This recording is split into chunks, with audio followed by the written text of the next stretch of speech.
दोस्तों खेसारी टीम आखिर कर क्या रहा है, मुझे ये बात समझ में नहीं आ रहा। क्योंकि यार 22 मार्च को फिल्म आने वाला है जिस फिल्म का टाइटल रखा गया रंग दे बसंती, और इस फिल्म को रिलीज होने में टोटल 17 दिन बचा है। 17 दिन के प्रमोशन के नाम पे कल एक गाना छोड़ा जा रहा है जिस गाने का टाइटल रखा गया है, क्या तो टाइटल रखा गया, थोड़ा भूल रहा हूँ टाइटल, थोड़ा माफ़ कीजिएगा, पोस्टर लगा दूंगा यार। लेकिन इस गाने फिल्म का प्रमोशन क्यों नहीं किया जा रहा है? हाँ, टाइटल रखा गया जय शंभू गाने के, लेकिन फिल्म का प्रमोशन कब से स्टार्ट इन लोग करेंगे? पता नहीं क्या करेंगे, करेंगे या नहीं करेंगे, किस लेवल का प्रमोशन करेंगे यार। क्योंकि इसके बाद कोई हाई बजट की मूवी है नहीं भोजपुरी इंडस्ट्री का, इसके अलावा कोई नहीं है। ये लास्ट फिल्म है जो हाई बजट के है और हाई लेवल की क्वालिटी और इंटरेस्ट लोगों में जमा नहीं पा रहे इन लोग।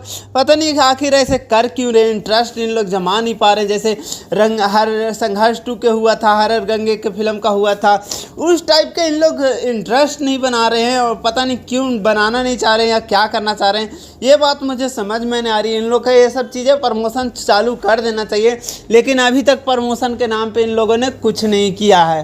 तो देखते हैं कब से प्रमोशन चालू करेंगे। प्रमोशन चालू करेंगे तो इन लोग के लिए अच्छा होगा। सो ज़्यादा कुछ नहीं बोलता हूँ, लव यू, बाय, मिलता हूँ नेक्स्ट अपडेट के साथ।